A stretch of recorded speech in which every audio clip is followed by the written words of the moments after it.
গত 5ই নভেম্বর হয়ে গেল বিশ্বের শীর্ষ ক্ষমতাধর দেশগুলোর একটা মার্কিন যুক্তরাষ্ট্রের প্রেসিডেন্ট নির্বাচন। নানাবিধ কারণেই এই নির্বাচন ঘিরে সাধারণ মানুষের আগ্রহের কমতি থাকে না। নির্বাচনে দ্বিতীয় মেয়াদের জন্য জয়লাভ করেন রিপাবলিকান নেতা ডোনাল্ড ট্রাম্প। নতুন প্রেসিডেন্ট জানুয়ারি থেকে দায়িত্বভার গ্রহণ করবেন।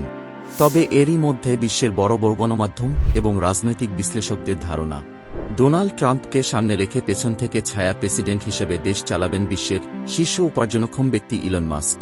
জোর গুঞ্জন রয়েছে ডোনাল্ড ট্রাম্পের প্রশাসনে বড়সড় দায়িত্ব পেতে যাচ্ছেন ধনকুবের ইলন মাস্ক। তবে এই গুঞ্জন সত্যি হওয়ার জন্য প্রাথমিক যে শর্তগুলো দরকার সবই পূরণ করেছেন মাস্ক। রিপাবলিকান শিবিরে নির্বাচনী প্রচারণায় প্রায় সবগুলোতেই ট্রাম্পের পাশে উপস্থিত থাকতে দেখা গেছে ইলনকে। এছাড়াও দোদুল্যমান অঙ্গরাজ্যগুলোতে প্রচারণার শেষ দিন পর্যন্ত উপস্থিত ছিলেন মাস্ক, যেখানে তিনি লটারির মাধ্যমে বিজয়ীদের বিরাট একটা অর্থ দেওয়ারও ঘোষণা দিয়েছেন। সিএনএন বলছে, রিপাবলিকান শিবিরে প্রায় $130 মিলিয়ন দিয়েছেন প্রচারণার জন্য। কি ভাবছেন, বিশ্বের সবচেয়ে মেধাবী ধনী প্রযুক্তিবিদ এগুলো এমনিতেই করেছেন? আমি বলছি না, বিশ্লেষকদের মতামত তিনি এগুলো করেছেন পুরোটাই নিজের ব্যবসায়িক স্বার্থে, যার ফলাফল নির্বাচনে ট্রাম্পের জয়লাভের পরেই বৈদ্যুতিক গাড়ি নির্মাতা প্রতিষ্ঠান টেসলার শেয়ার 27% বৃদ্ধি, যা ডলারে প্রায় $15 বিলিয়ন। তবে হঠাৎ করেই তরুণ এই প্রযুক্তিবিদের রাজনীতিতে আসার আরও একটা কারণ রয়েছে, জো বাইডেন প্রশাসনের কিছু বাধ্যবাধকতা আরোপ।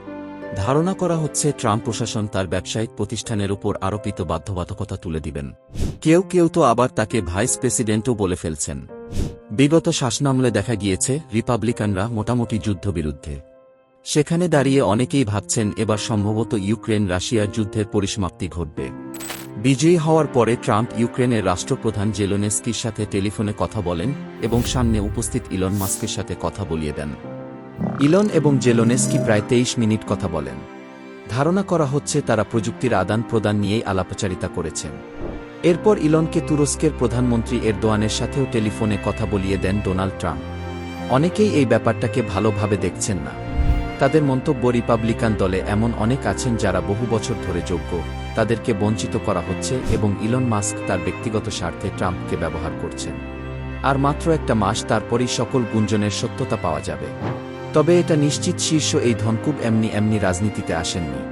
কেউ কেউ তো তাকে আগামীর যুক্তরাষ্ট্রের প্রেসিডেন্ট হিসেবেও দেখছেন। এমনটা হলে অবাক হওয়ার কিছু থাকবে না, কারণ প্রখর বুদ্ধিমান খ্যাপাটে এই প্রযুক্তিবিদের লক্ষ্য তো একটা রয়েছেই, সেটা যদি হয় আমেরিকার প্রেসিডেন্ট হওয়া, তাহলে ক্ষতি কি?